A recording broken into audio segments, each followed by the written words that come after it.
Hello, this is TheHollowPhantom, and this is my not-so-spoiler-free and more complete and in-depth review of Assassin's Creed 3. In this review, I shall be covering a multitude of topics, including but not limited to the main story, the multiplayer, and the DLC.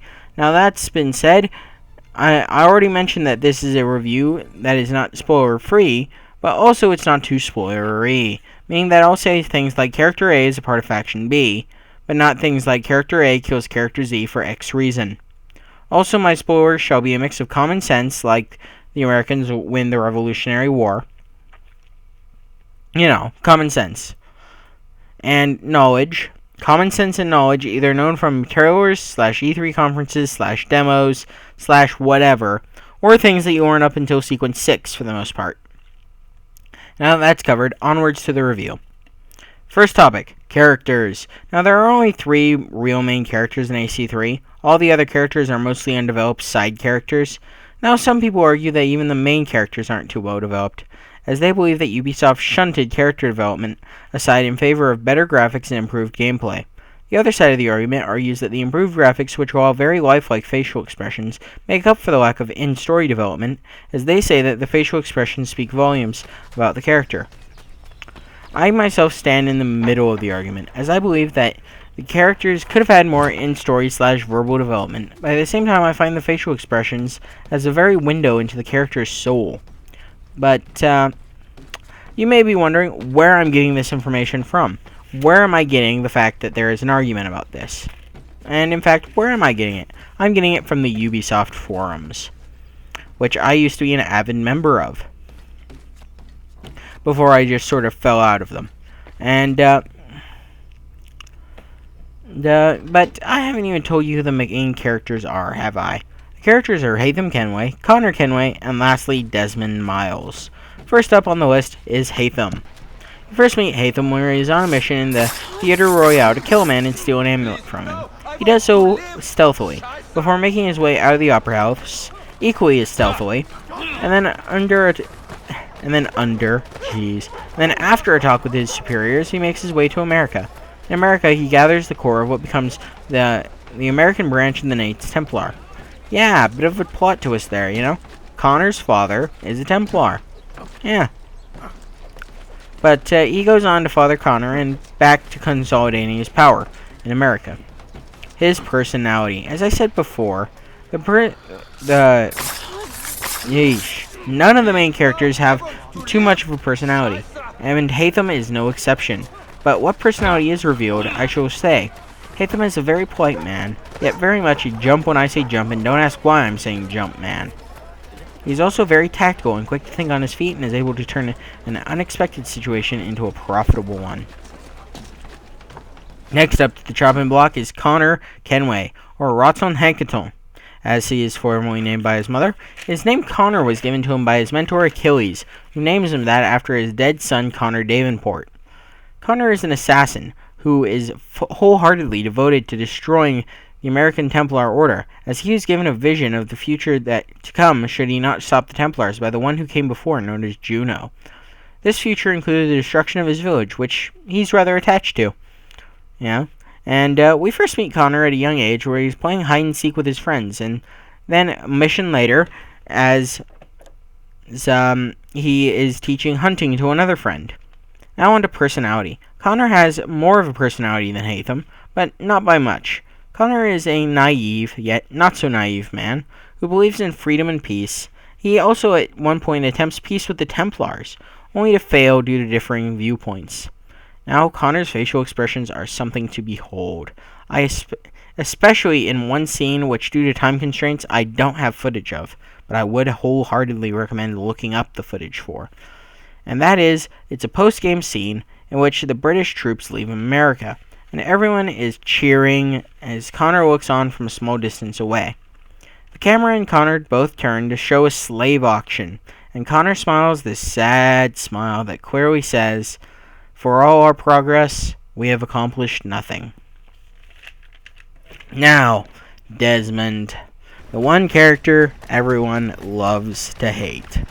Desmond is perhaps the least developed character, and despite having four previous games to develop in, And what did Ubisoft do, you may ask? They gave him more screen time and more present-day missions to complete. Completely enraging fans of the series and haters of Desmond. But you must admit that the Desmond sequences are the best Desmond sequences yet. They are interesting, they are compelling, they are wonderful sequences. Why even mention Desmond if he gets no further development as a character in this game, you may ask? That is because Desmond goes in the Animus, Desmond does this, Desmond does that, Desmond saves the world. Pretty much, that's the story in a nutshell. Desmond does this, Desmond does that, Desmond saves the world. Done. Now gameplay. So this is a game that you, well, play. And I must say that that the gameplay is vastly improved with better movement, combat, user interface, and so much more. Movement is vastly improved upon, and unfortunately also de-improved upon, or devolved, something like that. Movement now only takes a single input. On computer it's right click. So on the computer you only have to right click and you will start moving around, and you know, you'll start running. But in turn, Connor will try and climb anything inside of his path, because the right click is the free run button. Also, there are only two inputs needed to leap of faith, which are right click and spacebar on computer. And, you know, that's vastly improved, right? But in turn, those inputs are also the unsafe jump inputs, which make you just as likely to swan dive into the pavement as you are to swan dive into the haystack. User interface. Vastly improved, vastly simplified, and in a good way. One button to interact, one button for eagle vision, one to reload / weapons wheel. And the weapons wheel itself is improved. One side is for main weapons, the other side is for sub-weapons. No two wheels, no confusion, no nothing. It's all scrolling, it's all controlled by the mouse and the arrow keys. It is wonderful. And health. Now instead of managing medicine and, you know, having to, and your health not regenerating and all that, no. Your health regenerates, both in and out of combat. And you just have one singular health bar, instead of these multiple health bars that you get through armor and this and that and the other. No. Just one singular health bar. Alright, now on to lockpicking, another aspect of gameplay. Lockpicking is something that the people love to hate. And I, at one point, was no different. I hated lockpicking. Lockpicking was a pain. But then, I sort of realized that if I took it slow, I kept my hands steady, and if I had some patience, it wasn't too bad. It's because most people hate the lockpicking system because it is very touchy. If you go very fast, if you're moving your mouse very fast, or even slow but not quite slow enough, you'll completely miss the sweet spot of the lock, which is very small. And then, once you hit the first sweet spot of the lock, you have to move your mouse up and down just as slowly to hit the second sweet spot of the lock. Then you can jam the lock open with your two lock picks. But, yeah. A lot of people hate it for how touchy it is. I don't think it's all that bad now. Especially with some of the updates that make it a bit less touchy, I do believe. Because I've noticed some improvements to lockpicking as the updates have come, and I may be wrong, there may have been no updates to lockpicking and I'm just imagining it, but I have a feeling that at least one of the updates fixed lockpicking in some way. Fast travel. Fast travel is vastly improved. You can now fast travel from anywhere, but the catch is, inside cities, you will have to unlock fast travel points by exploring the city's underground tunnels and solving various puzzles to unlock the doors to these tunnels. To unlock more, well, whatchamajigs. Unlock more fast travel points. Yeah, whatchamajigs. Jeez. Alright, and I already covered lockpicking. Alrighty. Now on to the sour part of gameplay. Bugs. Yeah, bugs. There were so many inside the beginning of the game. There was the infamous sound bug after the first DLC, which pretty much took out all the wonderful music inside the game. and just made the game really silent. I had that bug for a while until one of the patches fixed it. And then there's the one bug that I still have. And I do believe it's the only other bug that I've ever encountered. And that is Connor slipping into the floor. But, yeah, I'll be running and I'll make a sharp turn, and Connor will just sink into the floor a bit and then pop right back out. And just continue on as if nothing ever happened. But I will say, the bugs inside the game are not the type to kill you. Honestly, you'd die more from cougars than you would from bugs, and cougars are rare. Yes, I blatantly stole that line off of another review of this game. I don't even really care. Now for the other half of gameplay, combat. Now combat is also vastly improved, with a brand new counter kill system, a brand new blocking system, and both are keyed to the exact same key, which is, for me, the E key. And with holding the E key being block, while tapping it being counter. Counters are now varied, with there being disarms, throws, basic kills, and secondary weapon kills, all based on what button input you press during the slow time event of the counter. Because time slows during the counter. You know, the enemy has their red triangle appear above their head as they attack you. Do quick counter just very quickly, and then boom, time will slow down, and you know, you have this range of options to choose from. You can press spacebar to disarm them. You can press E again to throw them. You can press Q to kill them with whatever your secondary weapon is at the moment, or you can just plain old click to just do a normal counter kill on them. And then now then, there are guns inside Assassin's Creed 3, and thus there must be a way to deal with them. And that way is human shielding. When you're being aimed at by a firing line or a guy with a pistol, a warning triangle will appear above their head. It's generally, or it's not generally, it is the color yellow, with only two other attacks being the color yellow of the triangle. That is the Hessian's axe swing, and the Grenadiers leap over you to attack you from the back. But most of the time, whenever you see a yellow triangle, it will be a firing line. And when that firing line starts aiming at you and those yellow triangles appear, you have a couple seconds to press spacebar, which has by then transformed into the human shield button from the weapon swipe button. And you do a fancy little maneuver in which you grab somebody, you flip them around, and you sort of hold them hostage, and then they all go fire! Bang, bang, bang, bang! And then your human shield just absorbs all the gunshots, absorbing all the gunfire, and then, you know, he dies, and you chuck his dead body away. Now, while on the topic of combat, why don't I talk about sea battles, and thus sea combat? Because in Assassin's Creed 3, you can take your own ship, the Aquila, go out on missions and sink other ships. Yeah, going out sailing, sinking ships, it's wonderful, guys. And even better, it actually means something to do so. Not too deeply, though. Not money, no, you don't get any monetary reward for it. You get safer trade routes for your homestead trading, and a sense of accomplishment, as well as a bit closer to that 100% completion.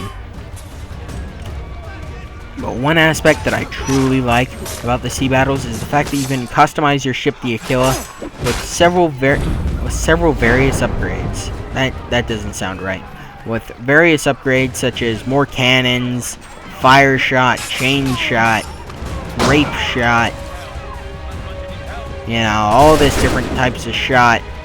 And for some missions, these upgrades are almost necessary, such as one of those story missions that you have to use the ship on.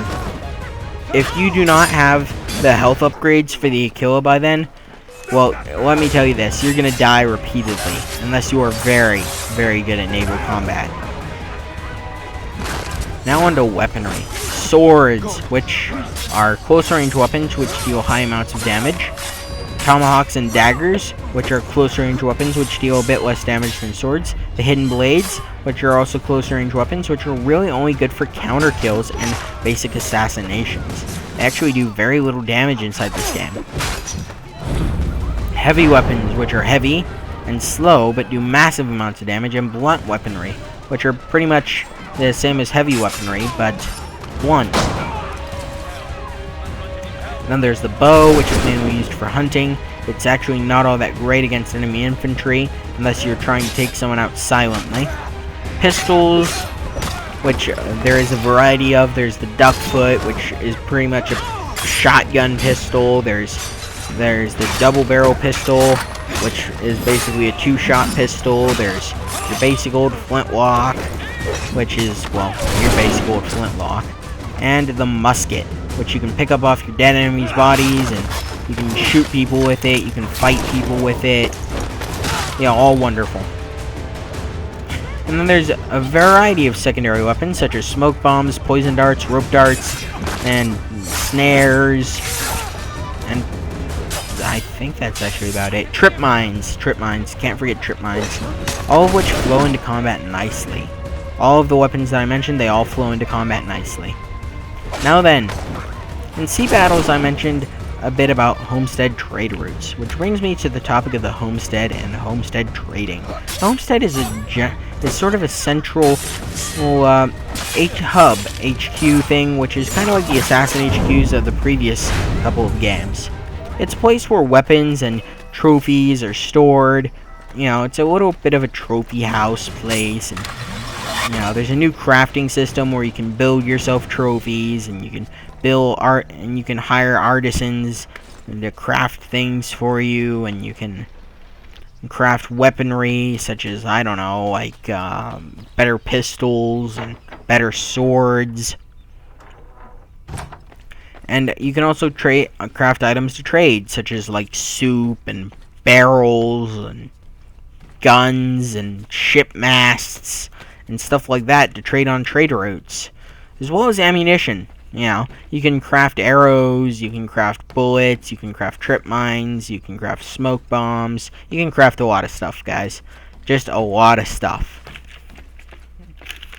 Your trade routes which you acquire are acquired through clearing naval routes and entering stores. Any store that you enter and start trading with, you are able to trade with through the homestead tradings. Speaking of stores, what purpose do they serve, right? Well, apart from, you know, buying stuff, well, you can buy and sell goods, such as swords and other weapons, as well as ammo and tools. But, selling, I said you could sell to the stores, you know, but what would you sell? Certainly not weapons, you know, that's a bit counterproductive. You know, buy a sword, then sell it back for a lower price, no. But you do sell furs, pelts, and other animal parts, which you acquire through a very deep hunting system, which, although it is very deep and very in-depth, it doesn't have too many rewards. There's the hunting quests, which, you know, you get special little rewards and trophies inside the homestead for doing those. And, there's pretty much just hunting to make money, and, you know. But, in the hunting system, you can bait animals, snare animals, shoot the animals with your bow. Not with your pistol, that ruins the pelt. Somehow. It ruins the pelt and makes it so that it's worth a lot less. And you can air assassinate animals. You can do a lot of it. You can do a lot of horrible things to animals.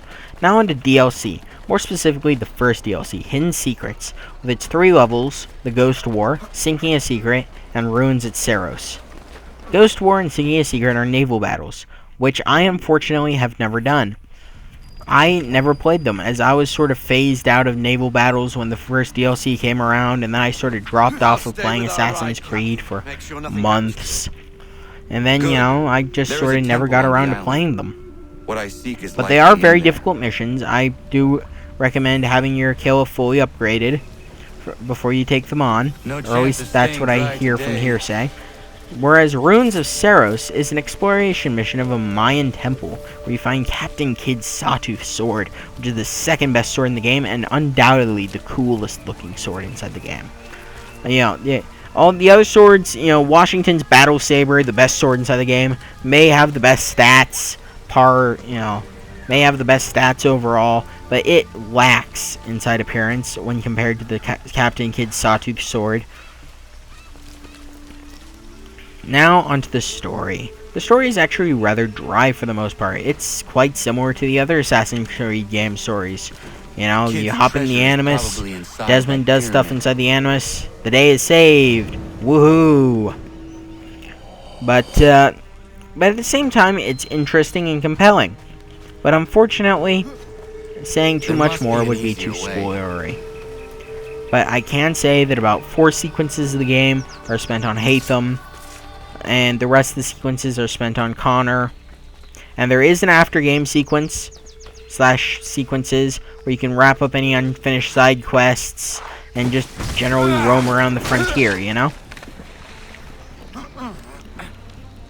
Now onto a different game feature, or not a different game feature, an after-game feature, pivots, or Animus hacks that you unlock through hacking by placing pivots. These pivots you just sort of place down. After the game ends and you enter back into the Animus, you get this little spiel and you find out that you're not really Desmond inside the Animus, you're someone else inside the Animus, and they're hacking the Animus. You get the data. Ooh, you know, impressive, right? But you go inside the Animus, and you know it says you need to hack the Animus to get the data pivots and do this, that, and the other. And you hack the Animus and get the data pivots by placing down data pivots in order to triangulate the position of other data pivots. And then you can do this, that, and the other with the data pivots, and those pivots unlock Animus hacks, and the Animus hacks are actually really quite cool. Like with the guns, there's the semi-automatic hack, which allows you to pretty much just shoot your gun like it's a semi-automatic gun. You know, unlimited. There's the unlimited ammo perk or hack. There's the change the day pack. There's the change the season hack. There's a lot of different hacks. There's the invincibility hack, and all these hacks come with a price, though. That price is that you can't save your game. And all these hacks also have one cool feature. Once you have acquired all the hacks, they never go away. You can delete all your save games, including the save game in which you got all the pivots in, and you'll still have all the hacks unlocked. So if you just want to mess around and play around inside of a new game with hacks, you can do that. Alright, now on to things that aren't part of the main story, such as multiplayer and Tyranny of King Washington. First up, multiplayer, in which there are several modes, including my favorite, Wolfpack, which is a cooperative mode. But I don't know too much about multiplayer, so don't quote me on anything on this. And I don't play multiplayer much. I'm much more a single-player fan. But from what I've heard, multiplayer is great compared to the other multiplayers, as I never really played multiplayer for Revelations or Brotherhood. But I've heard that it brings back the best of the multiplayer from Revelations and Brotherhood while innovating new stuff all on its own and a lot of stuff like that. And now, Tyranny of King Washington, 3rd through 5th DLC, which is about an alternate timeline where George Washington became king. And that's all I'll say about it, actually, as I have/will be released a Tyranny review. And that's it. That's my review of AC3. Look for my Tyranny review, and that's it. HollowPhantom, out.